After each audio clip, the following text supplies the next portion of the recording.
Hello बच्चों, let's read the question. So question says that complex showing cis trans isomer is. So cis trans isomer कौन से complex show करते हैं जो basically आपके पास square planar हो सकते हैं या फिर ऑक्टाहेड्रल, क्योंकि टेट्राहेड्रल तो कोई ज्योमेट्रिक आइसोमर शो नहीं करती। तो अगर मैं पीटी की बात करूं तो पीटी क्या होता है, पीटी पीडी याद रखें हमेशा, पीटी और पीडी दो ऐसे मेटल्स हैं जो किसी भी ऑक्सीडेशन स्टेट में हो या फिर किसी भी लिगेंड के साथ हो, वीक लिगेंड हो या स्ट्रॉन्ग लिगेंड हो, ये हमेशा स्क्वायर प्लेनर बनाती है कोऑर्डिनेशन नंबर 4 के लिए। ठीक है, तो कोऑर्डिनेशन नंबर 4 स्क्वायर प्लेनर बनाएंगी, लेकिन यहाँ पे कोई सिस ट्रांस आइसोमर पॉसिबल नहीं है, क्योंकि सिस ट्रांस आइसोमर क्या होता है, पोजीशन देखा जाता है। सिंपल सा ट्रिक है, जैसे क्लोरीन है तो यहाँ पे भी हम एक को क्लोरीन रख सकते हैं, सॉरी क्लोरीन नहीं, यहाँ पे आपके पास एक ही क्लोरीन है और तीन NH3 ग्रुप है, तो यहाँ पे NH3 रखेंगे।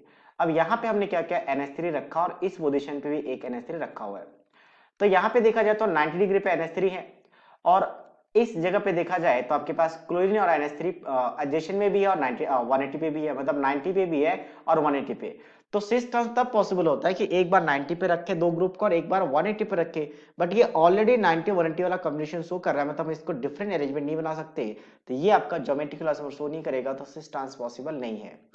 सेकेंड कंपाउंड की बात करें तो जिंक, जो कि आपके पास 3D10 को फुलफिल करते हैं, या फिर इसका ऑक्सीडेशन स्टेट निकाल लेते हैं, इसको x माना जाएगा, प्लस यहाँ पे 2 मल्टीप्लाई 0, क्योंकि अमोनिया न्यूट्रल होता है, प्लस 2 मल्टीप्लाई -1, इसके किसके इक्वल आएगा, 0 के इक्वल आएगा, तो यहाँ से x आ गया +2। जिंक का एटॉमिक नंबर 30 होता है, जिसके लिए इलेक्ट्रॉनिक कॉन्फ़िगरेशन आर्गन के बाद दिखा जाता है 3D10 and 4s2। तो इसका मतलब क्या होगा, जिंक +2 का मतलब है कि आपका 3D10 पूरा का फुल रहेगा। तो अब मुझे आउटर जो आपका डी ऑर्बिटल है उसको यूज करना पड़ेगा, या तो फिर अगर पहले ही खत्म हो जाए, जैसे 4s पूरा वैकेंट है, तो 4s और 4p से यहाँ पे काम चल जाएगा, क्योंकि मुझे मेरे पास 4 लिगेंड है, तो 4 ऑर्बिटल चाहिए, एक 4s ऑर्बिटल और 3 4p ऑर्बिटल। तो ये टेट्राहेड्रल बन चुका है, टेट्राहेड्रल। और टेट्राहेड्रल कभी भी आपका ज्योमेट्रिकल आइसोमर शो नहीं करती, क्योंकि रीजन क्या, जैसे आपके पास ये टेट्राहेड्रल में अगर लिगेंड मान लो A B C D 4 legend, तो ये क्या होता है, डिस्टेंस डिफरेंट होने की वजह से होते हैं। जैसे मैंने यहाँ पे बात कर रहा था कि क्लोरीन के साथ इसका डिस्टेंस मान लो a है, तो इसका डिस्टेंस अगर b है, तो इनको चेंज करने के बाद भी डिस्टेंस चेंज नहीं होगा, वो a b ही रहेगा।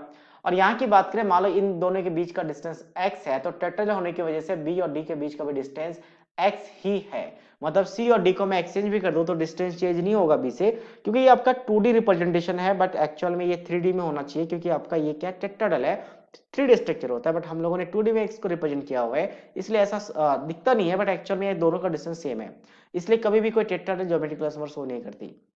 नेक्स्ट हम बात करते हैं यहाँ पे क्या आपके पास Fe के साथ, अब देखो सारे लिगेंड सेम है, जब सारे लिगेंड सेम हो तो ज्योमेट्रिकल आइसोमर की कोई पॉसिबिलिटीज ही नहीं है। हालांकि यहाँ पे आपके पास हेक्साडेंटल लिगेंड्स है, सॉरी हेक्साडेंटल तो नहीं है, बाइडेंटल लिगेंड्स 3 बार रिपीटेड है, मतलब कोऑर्डिनेशन नंबर 6 है। तो कुछ इस तरीके से हम बनाएंगे कि आपके पास ऑक्सो है, OX लिखा जा सकता है शॉर्ट में, इसको C2O4 को ऑक्सो कहते हैं, शॉर्ट में आपके पास ये लिखा जाएगा।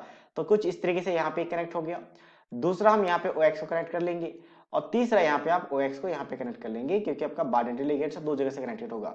तो अब देखो, इसके अपोजिट में ऑक्सो ही है, इसका अपोजिट में ऑक्सो ही है, इसका अपोजिट में ऑक्सो है, तो मैं अरेंजमेंट चेक करके इसका चेंज करके कोई दूसरा अरेंजमेंट नहीं बना सकता। बट हाँ, इस वाले में पॉसिबल है, इस वाले में पॉसिबल है। ग्लाइसिन एक क्या होता है आपके पास, सिमेट्रिकल नहीं होता, अनसिमेट्रिकल होता है, इसलिए पॉसिबल है।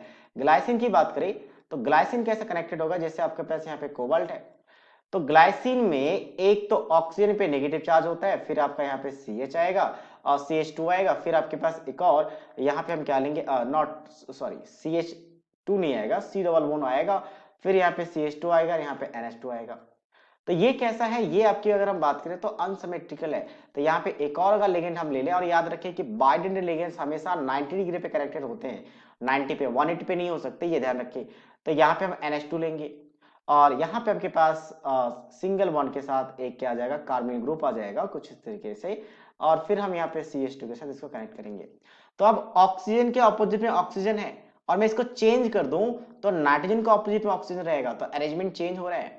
बाकी मैं यहाँ पे भी लगा सकता हूँ, यहाँ पे मैं शॉर्ट में GLY लिख दूंगा, क्योंकि एक ही अरेंजमेंट देखने से पता चल जाता है। तो अभी ऑक्सीजन के ऑपोजिट में ऑक्सीजन है, और नाइट्रोजन के एडजेशन में 90 डिग्री पे आपके पास नाइट्रोजन है। अगर मैं चेंज कर दूं, ऑक्सीजन को यहाँ लेके आ जाओ, नाइट्रोजन को यहाँ पे, तो नाइट्रोजन के ऑपोजिट में ऑक्सीजन रहेगा, और 90 डिग्री पे नाइट्रोजन और ऑक्सीजन रहेगा, तो अरेंजमेंट चेंज हो गया, तो मतलब ज्योमेट्रिकल आइसोमर ये शो कर जाएगा। So that means D is the right answer of this question. So I hope you understood it well. All the best.